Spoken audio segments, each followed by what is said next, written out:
Good evening, সবাই কেমন আছো? আশা করি সবাই খুব ভালো আছো।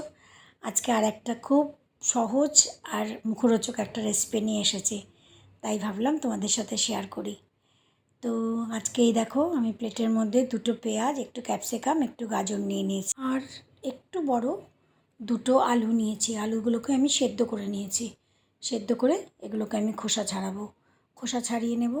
তারপরে আর ওই যে ক্যাপসিকাম, পেঁয়াজ আর গাজর দেখিয়েছি, ওগুলোকে আমি গ্রেট করে নেব। আর এই আলুর মধ্যে দেখো, এই যে ব্রেডের পেছনের দিকে দুটো পিস হয় না, বাচ্চারা খেতে চায় না, বড়রাও অনেকে খেতে চায় না, আমার ঘরে তো খেতে চায় না। তো আমি ওই পিসগুলো না রেখে দিয়েছি এটার মধ্যে। ওগুলো দিয়ে কখনো কখনো আমি ব্রেড ক্রাম্ব বানাই, কখনো কখনো এরকম কিছুর মধ্যে দিয়ে দিই। তো এখানে আমি 2 পিস ব্রেড আমি এই আলুর মধ্যে দিয়ে দিলাম। আর ওই যে পেঁয়াজ, গাজর এগুলো দেখিয়েছিলাম, ওগুলোকে আমি গ্রেট করে নিয়েছি। তো এইগুলো আর একটু কাঁচা লঙ্কা, এগুলোকে গ্রেট করে নিয়েছি। এবারে সমস্ত সবজিগুলো একে একে এর মধ্যে দিয়ে দিচ্ছি, পেঁয়াজ, গাজর, ক্যাপসিকাম, কাঁচা লঙ্কা সব কিছু। এবারে আমি একে একে স্বাদ মতো সল্ট, তারপরে রেড চিলি পাউডার, তারপরে একটু জিরে ধনে গুঁড়ো, একটুখানি হলুদ, হলুদ না দিলেও চলে, তবুও আমি দিচ্ছি। জিরে ধনেটা একটু আমি ভেজে রেখেছিলাম, সেই ভাজাটাই গুঁড়োটা দিলাম।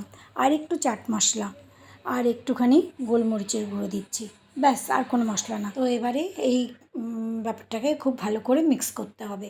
তো আমি দেখো মিক্স করে নিয়েছি। এবারে আমি এগুলোকে একটুখানি কাটলেটের মতন আকার দিচ্ছি। এগুলো যার যেরকম ইচ্ছে বিভিন্ন রকমের আকার দেওয়া যেতে পারে, টিক্কির মতন বানানো যেতে পারে, বা একটু চ্যাপ্টা করে গোল গোল করে বানানো যেতে পারে, অনেক কিছু বানানো যেতে পারে। তো আমি এইভাবে কাটলেটের মতন বানিয়ে নিচ্ছি। আর সবথেকে বড় কথা যে আমি বাইরে থেকে কিছুই আনাইনি, সব কিছুই আমার ঘরের জিনিস, ঘরেই ছিল সব কিছু। দেখো এখানে সবগুলো আমি বানিয়ে নিয়েছি, মোটামুটি ওই 10-12 পিস হয়েছে।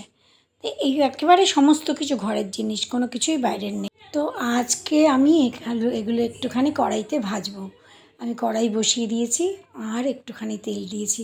এখানেই বলে রাখি, যদি তোমরা এই রেসিপিটা কখনো বানাও তাহলে অবশ্যই ভালো লাগবে, নিশ্চয়ই তোমরা ট্রাই করে দেখো। আর এখানে দেখো একটা বাটির মধ্যে 3 চামচ মতন ময়দা নিয়েছি।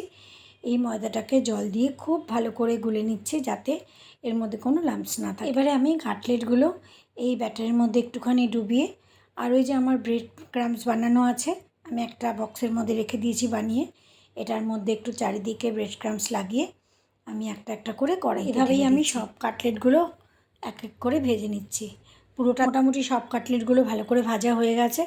এবারে আমি একটু পেঁয়াজ আর টমেটো দিয়ে আর একটু সস দিয়ে আমি পরিবেশন করছি।